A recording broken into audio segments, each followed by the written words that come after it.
નમસ્કાર વિદ્યાર્થી મિત્રો, ધોરણ 10 વિષય સામાજિક વિજ્ઞાન, ચેપ્ટર નંબર 9 વન અને વન્યજીવ સંસાધન. મિત્રો, હાલમાં જ આજે કોરોના બીમારીની જે વૈશ્વિક મહામારીને કારણે આપણા શિક્ષણ ખાતા દ્વારા કેટલોક અભ્યાસક્રમ ઓછો કરવામાં આવેલ છે, જેની આપ સૌને થોડીક માહિતીઓ હશે, એનો ખ્યાલ હશે આપને. આજે આપણું જે ચેપ્ટર છે, ચેપ્ટર નંબર 9 વન અને વન્યજીવ સંસાધન, ધોરણ 9 સુધી તમે આ વિશેની ઘણી બધી માહિતીઓ પ્રાપ્ત કરી હશે. આજે આપણે આ ચેપ્ટરમાં કેટલીક એની વિશિષ્ટ માહિતીનો ખ્યાલ પ્રાપ્ત કરીશું. વન અને વન્યજીવ સંસાધનની લગભગ દરેક બાબતોથી આપણે એને સમજતા હોઈએ છીએ, હરેક બાબતોને આપણે જાણતા હોઈએ છીએ, છતાં પણ કેટલીક એની મુશ્કેલીઓનો સામનો આજે વિશ્વએ કરવો પડે છે, જેમાં આપણે જ એક નાગરિક તરીકેની આપણે ફરજોનું પાલન ન કરવાને કારણે ઘણી બધી એની મુશ્કેલીઓ પ્રાણી પશુઓને આપણે પણ સહન કરવી પડતી હોય છે. સંસાધનની વાત આપણે ચેપ્ટર નંબર 8માં સમજી ગયા. કુદરતી સંસાધનની વાત કરી. આપણે કુદરતી સંસાધન જ થયું. સંસાધન કોને કહેવાય એની ડેફિનેશન આપણે ખૂબ સારી રીતે સમજી ગયા છે. તો અહીંયા આપણે એનું જ એક સંસાધન છે વન્યજીવ સંસાધન, જેની માહિતીઓ આપણે પ્રાપ્ત કરવાના છે. તો કે જે સંસાધન કોને કહીશું આપણે? તો કે જેના પર માનવી આશ્રિત કે નિર્ભર હોય, જેના પર માનવી આશ્રિત કે નિર્ભર હોય, જેને ઉપભોગ કરવાની શક્તિ માનવી ધરાવતો હોય અને માનવીની તમામ જરૂરિયાતોને સંતોષી શકતો હોય, તો એ એના માટે સંસાધન બની જાય છે, જેને આપણે સંસાધન કહીએ છીએ. અને આ કુદરતી સંસાધનોમાં એની કાર્ય કરવાની ક્ષમતા એ એના ગુણધર્મો રહેલા છે, જેની માહિતીઓ આપણે પ્રાપ્ત કરી છે. વન અને વન્યજીવ સંસાધનની આપણે વાત કરીએ તો કે માનવીનું અસ્તિત્વ, પ્રગતિ અને વિકાસ સાધવા માટે એને સંસાધનોને એ આભારી હોય છે, અને એના દ્વારા જ માનવીની પ્રગતિ અને વિકાસ આપણે જોઈ શકીએ છીએ. આદિકાળથી કુદરત પાસેથી આપણે વિભિન્ન પ્રકારની આવા સંસાધનોનો ઉપયોગ કરતા આવ્યા છે અને ઉપભોગ કરતા આવ્યા છે, અને આપણી જરૂરિયાતોને સંતોષી શકીએ છીએ. તો આ આપણી જરૂરિયાતો પૂર્ણ કરવામાં આપણને ખૂબ જ મદદરૂપ બને છે. એવા સંસાધનોમાં આપણે વન્યજીવ સંસાધનની માહિતીઓ આપણે અહીંયા ચર્ચા કરી રહેલા છે, જેમાં જંગલો એ અતિ મહત્વનું સંસાધન આ પૃથ્વી ઉપર માનવામાં આવે છે, પરંતુ દુર્ભાગ્ય સ્વરૂપ એ જ આજે ઓછું થવા લાગ્યું છે. તો આ વન્યજીવ સંસાધનનું સંરક્ષણ કેવી રીતે કરવું? આ વન્યજીવ સંસાધનોમાં જંગલોનું શું મહત્વ છે? જંગલોનો એનો ઉપયોગો અથવા એ નિર્વનીકરણ, આજે બધી માહિતીઓ આપણે અહીં પ્રાપ્ત કરવાના છે. તો કે જંગલો કોને કહેવાય? તો જંગલોનો સામાન્ય અર્થ થાય છે વૃક્ષો, ઝાકડા કે ઘાસનો સમુચ્ચય. સમુચ્ચય એટલે કોઈ એક વૃક્ષ હોય, 2-5 વૃક્ષ હોય, એને આપણે જંગલ ના કહી શકીએ. આપણી આજુબાજુના શહેરી વિસ્તારો કે ગામડા વિસ્તારો, આજુબાજુમાં આપણને ઘણા બધા 2-5-10 વૃક્ષો જોવા મળતો, એ કઈ જંગલ ના બની જાય. પરંતુ જંગલનો સામાન્ય અર્થ શું થાય છે, ખાસ ધ્યાન રાખજો. તો કે જંગલનો સામાન્ય અર્થ થાય ઝાકડા, પાંદડાઓ કે ઘાસનો સમુચ્ચય. સમુચ્ચય એટલે કે ભેગું. એ સમુચ્ચયને જંગલો કહેવામાં આવે છે. વિશાળ પ્રમાણમાં, ખૂબ જ મોટા પ્રમાણમાં વૃક્ષોની સંખ્યા હોય, જેમાં પ્રાણી પશુઓ વસવાટ કરતા હોય છે, એને આપણે જંગલો કહીએ છીએ. અને એ જંગલોમાં આપણને કેટલીક કુદરતી વનસ્પતિ પણ જોવા મળે છે. કેટલીક વનસ્પતિ આપણે ઉગાડી શકીએ છીએ, એટલે કે આપણે ઉગાડી શકીએ મતલબ આપણે તો એને ઉછેર કરીએ છીએ, એ તો કુદરતના હાથમાં જ છે એને ઉગાડવું કે ન ઉગાડવું. પરંતુ કુદરતી વનસ્પતિ કોને કહીશું આપણે? તો અહીંયા શબ્દ આવે છે અક્ષત વનસ્પતિ. બીજા શબ્દોમાં એને કહીએ તો કુદરતી વનસ્પતિ. ધ્યાન રાખજો, પરીક્ષામાં ઘણીવાર પૂછાય છે. આ જે કુદરતી વનસ્પતિ છે, કુદરતી વનસ્પતિ કોને કહેવાય અથવા અક્ષત વનસ્પતિ એટલે શું? કુદરતી વનસ્પતિ એટલે શું? અંગ્રેજીમાં એને વર્જિન શબ્દથી આપણે એને બોલી શકીએ છીએ. એક વાક્યના શબ્દોમાં અથવા ખાલી જગ્યામાં અથવા એમસીક્યુમાં પણ ઘણીવાર આ શબ્દ પૂછાયેલો છે.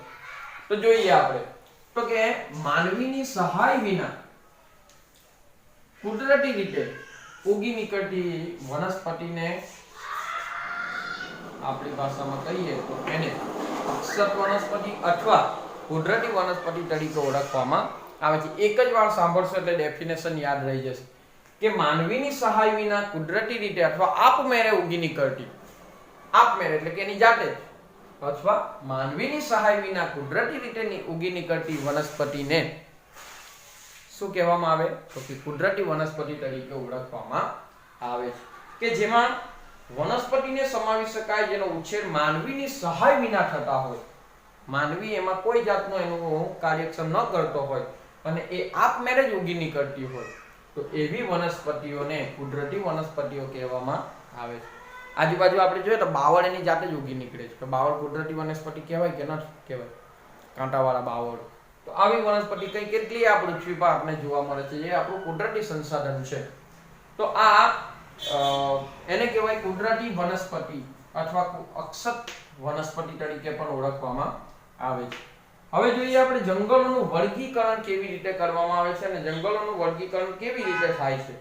તો કે આબોહવાને આધારે જે જંગલોના એનું વર્ગીકરણ એ તમે 9મા ધોરણ સુધી સમજી ગયેલા.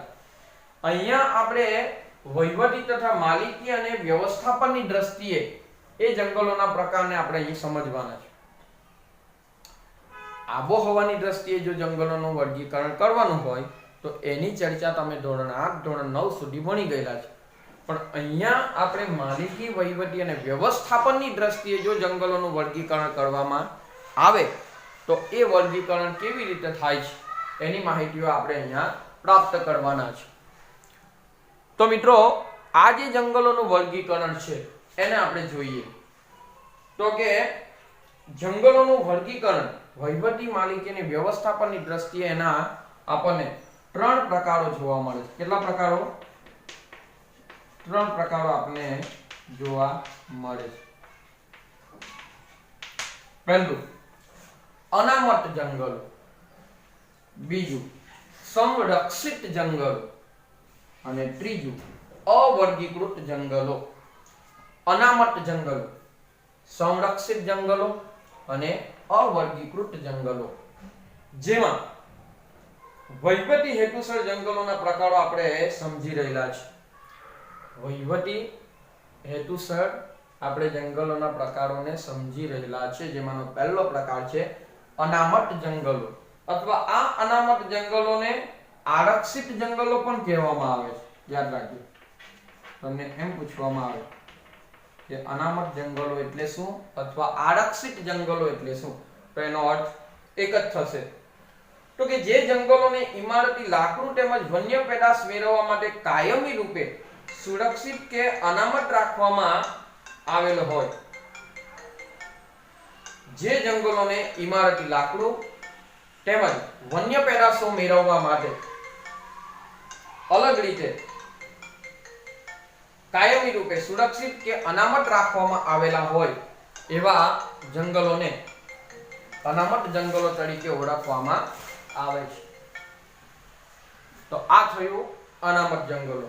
અને આવા પ્રકારોના જંગલોમાં વૃક્ષોને કાપવાની, લાકડા વીણવાની અને પશુ ચરણ કરવાની છૂટ હોય છે. પરવાનગી હોતી નથી. લાકડા કાપવા, પશુ ચણા, એમાં છાણા વીણવા વગેરે જેવી કોઈ પણ પ્રવૃત્તિ ઉપર પ્રતિબંધ મૂકવામાં આવેલો છે. અને આનું સીધું જ દેખભાળ સરકારી તંત્ર દ્વારા થતું હોય છે. એટલે સરકારી તંત્રના નિયંત્રણમાં એ આપણને જોવા મળે છે. આપણા ભારતમાં જંગલોનું પ્રમાણની વાત કરીએ તો ભારતના જંગલોના કુલ વિસ્તારમાં આ 54.4% આ પ્રકારના જંગલો આપણને જોવા મળે છે. અનામત જંગલો ભારતના કુલ વિસ્તારના 54.4% જેટલા જોવા મળે છે. બીજો પ્રકાર સંરક્ષિત જંગલો કોને કહીશું? તો કે ત્યાં વૃક્ષોને નુકસાન પહોંચાડ્યા સિવાય લાકડા વીણવાની, ખેતી કરવાની અને પશુ ચરણ કરવાની આમાં છૂટ હોય છે. પેલામાં હોતું નથી. આ સંરક્ષિત જંગલો મતલબ પ્રોટેક્ટેડ જંગલો જેને કહી શકીએ આપણે. આ પ્રકારના જંગલોની દેખભાળ સરકારી તંત્ર દ્વારા કરાય છે અને એમાં વૃક્ષોને હાનિ પહોંચાડ્યા સિવાય પશુ ચરણ કરવાની અને લાકડા વીણવાની અથવા આપણે શું છાણા વીણવાની એ પ્રવૃત્તિઓને છૂટ આપવામાં આવેલી હોય છે. ભારતના કુલ વિસ્તારના લગભગ 29.2% જેટલા જંગલો આપણા ભારતમાં જોવા મળે છે. 29.2% જેટલા કુલ વિસ્તારના જંગલોમાં આવા સંરક્ષિત જંગલો કહેતા કે જેને પ્રોટેક્ટેડ જંગલો જેને કહેવામાં આવે છે. અને ત્રીજું છે અવર્ગીકૃત જંગલો. આ અવર્ગીકૃત જંગલો કોને કહેવામાં આવે કે આવા પ્રકારના જંગલોનું વર્ગીકરણ હજુ સુધી થયું નથી એટલે એને અવર્ગીકૃત કહેવામાં આવે છે. એનું વર્ગીકરણ જ નથી થયું તો પછી શબ્દ શું વપરાય છે? અવર્ગીકરણ. એટલે આવા પ્રકારના અવર્ગીકૃત જંગલો જોવા મળે છે. જે જંગલ વિસ્તારો દુર્ગમ અને ગીચ હોવાથી એનું વર્ગીકૃત કરવામાં આવતું નથી. જે જંગલો ગીચ અને દુર્ગમ વિસ્તારોમાં હોવાને કારણે એનું વર્ગીકરણ થઈ શકતું એમ ન હોવાને કારણે એને અવર્ગીકૃત જંગલો તરીકે ઓળખવામાં આવે છે. તો વહીવટી દ્રષ્ટિએ જોઈએ તો જંગલોનું વર્ગીકરણ તો કે અનામત જંગલો, તો કે સંરક્ષિત જંગલો અને ત્રીજું અવર્ગીકૃત જંગલો. તો આ રીતે એ જંગલોનું વર્ગીકરણ આપણે જોઈ શકીએ છીએ. હવે આપણે ચર્ચા કરીએ માલિકી અને વ્યવસ્થાપનની દ્રષ્ટિએ. જો જંગલોના પ્રકારો આપણે જોઈએ તો એમાં ભારતના જંગલોને માલિકી, વહીવટી અને વ્યવસ્થાપનની દ્રષ્ટિએ નીચે મુજબના 3 વિભાગોમાં વહેંચવામાં આવે છે.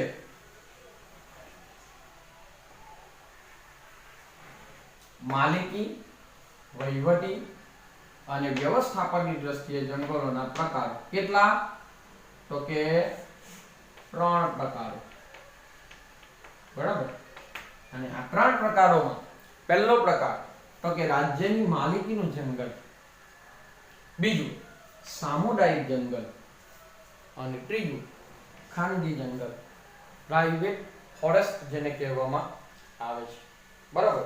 તો સૌથી પહેલા આપણે રાજ્ય માલિકીનું જંગલની આપણે વાત કરીએ તો રાજ્ય માલિકીનું જે જંગલ છે જેને સ્ટેટ ફોરેસ્ટ તરીકે ઓળખવામાં છે. સ્ટેટ એટલે રાજ્ય અને ફોરેસ્ટ મતલબ જંગલ.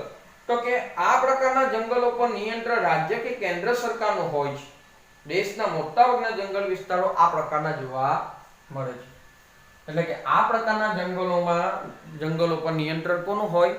રાજ્ય સરકારનું અને કેન્દ્ર સરકારનું હોય છે. આથી એને સ્ટેટ ફોરેસ્ટ તરીકે ઓળખવામાં આવે છે. આથી એને રાજ્ય માલિકીનું જંગલ કહેવામાં આવે છે. અને દેશના મોટાભાગના જંગલો આપણને આવા રાજ્ય માલિકીના જંગલો જોવા મળે છે. બીજું છે સામુદાયિક જંગલ, જેને આપણે અંગ્રેજીમાં બોલીએ તો કમ્યુનલ ફોરેસ્ટ જેને કહેવાય. કમ્યુનલ ફોરેસ્ટ એટલે સામુદાયિક, એક નહીં સમૂહવાળું એ સામુદાયિક જંગલ. એનું વર્ગીકરણ કરતા એનો બીજો પ્રકાર આપણને જોવા મળે છે. આ પ્રકારના જંગલો પર સ્થાનિક સ્વરાજ્યની સંસ્થાઓ. હવે સ્થાનિક સ્વરાજ્યની સંસ્થાઓ કઈ તો આપણે જોઈ ગયા છે. સ્થાનિક સ્વરાજ્યની સંસ્થાઓ તો કે ગ્રામ પંચાયત, એની ઉપર તાલુકા પંચાયત, એની ઉપર જિલ્લા પંચાયત, એની ઉપર નગરપાલિકા, એની ઉપર મહાનગરપાલિકા, એની ઉપર મહાનગર નિગમન. તો આ પ્રકારના જંગલો ઉપર એનું નિયંત્રણ કોનું હોય? તો કે સ્થાનિક સ્વરાજ્યની સંસ્થાઓનું નિયંત્રણ હોય એવા જંગલોને કમ્યુનલ ફોરેસ્ટ અથવા સામુદાયિક જંગલ તરીકે ઓળખવામાં આવે છે. આ થયો એનો બીજો પ્રકાર. હવે જોઈએ આપણે ત્રીજો પ્રકાર તો કે ખાનગી જંગલ, પ્રાઇવેટ ફોરેસ્ટ જેને આપણે કહીએ છીએ. તો કે આ પ્રકારના જંગલો વ્યક્તિગત માલિકીના હોય છે અને આ પ્રકારના મોટાભાગના જંગલો અક્ષત કે ઉજ્જડ બની ગયેલા હોય છે. પ્રાઇવેટ ફોરેસ્ટ જેને કહેવાય. કેમ ઉજ્જડ બની ગયેલા હોય તો કે પ્રાઇવેટ માલિકીના હોવાને કારણે એના પર કોઈ દેખરેખ બહુ હોતી નથી. એ પર્સનલ પ્રોપર્ટી બનવાને કારણે ક્યાંક એની વ્યવસ્થા સારી હોય અથવા ક્યાં એનું વ્યવસ્થાપન આપણને જોવા મળતું નથી. તો ખાનગી જંગલ જે છે તો કે આ પ્રકારનું જંગલ વ્યક્તિગત માલિકીનું હોય છે. ઓડિશા, મેઘાલય, પંજાબ અને હિમાચલ પ્રદેશમાં આ પ્રકારનું આપણને જંગલ જોવા મળે છે. ઓડિશા છે, મેઘાલય છે, હિમાલય છે, પંજાબ બાજુ તમે જાઓ તો આવા ખાનગી જંગલોનું પ્રમાણ ખૂબ જ વિશેષ પ્રમાણમાં જોવા મળે છે. જો કે આ પ્રકારના ઘણા ખરા જંગલો ક્ષત વિકસિત અવસ્થામાં તો કેટલાક ઉજ્જત અવસ્થામાં આવી ગયેલા છે. પ્રાઇવેટ માલિકીને કારણે ક્યાંક એની દેખરેખ થાય છે તો ક્યાંક એની દેખરેખ થતી નથી. તો આવી રીતે માલિકી, વહીવટ અને વ્યવસ્થાપનની દ્રષ્ટિએ જંગલોના પ્રકારો આપણે જોયા. રાજ્ય માલિકીનું જંગલ જેને કહેવાય છે સ્ટેટ ફોરેસ્ટ, આપણે બોલીએ સ્ટેટ ફોરેસ્ટ. ત્યાર પછી સામુદાયિક જંગલ તો કે કમ્યુનલ ફોરેસ્ટ.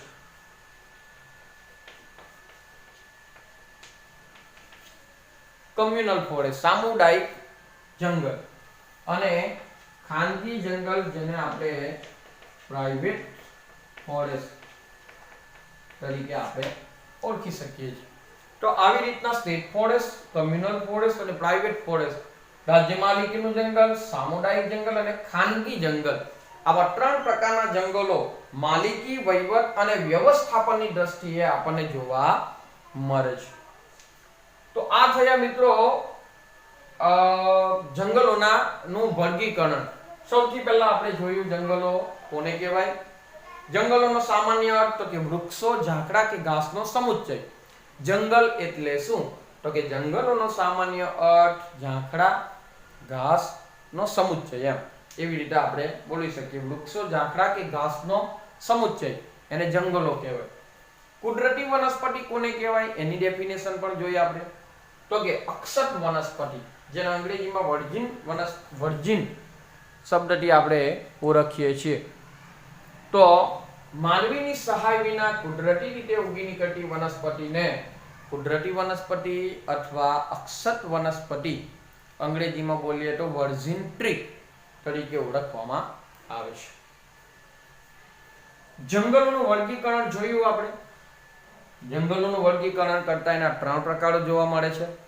પહેલું અનામત જંગલો, જેને બીજા શબ્દોમાં આરક્ષિત જંગલો તરીકે પણ ઓળખવામાં આવે છે. તો કે જે જંગલોને ઇમારતી લાકડું તેમજ વન્ય પેદાશ મેળવવા માટે કાયમી રૂપે સુરક્ષિત કે અનામત રાખવામાં આવે એને આપણે અનામત જંગલો તરીકે ઓળખીએ છીએ. સંરક્ષિત જંગલો તો કે આ પ્રકારના જંગલો ભારતના કુલ વિસ્તારના 29.2%, જ્યારે અનામત જંગલો 54.4% જેટલા રોકે છે.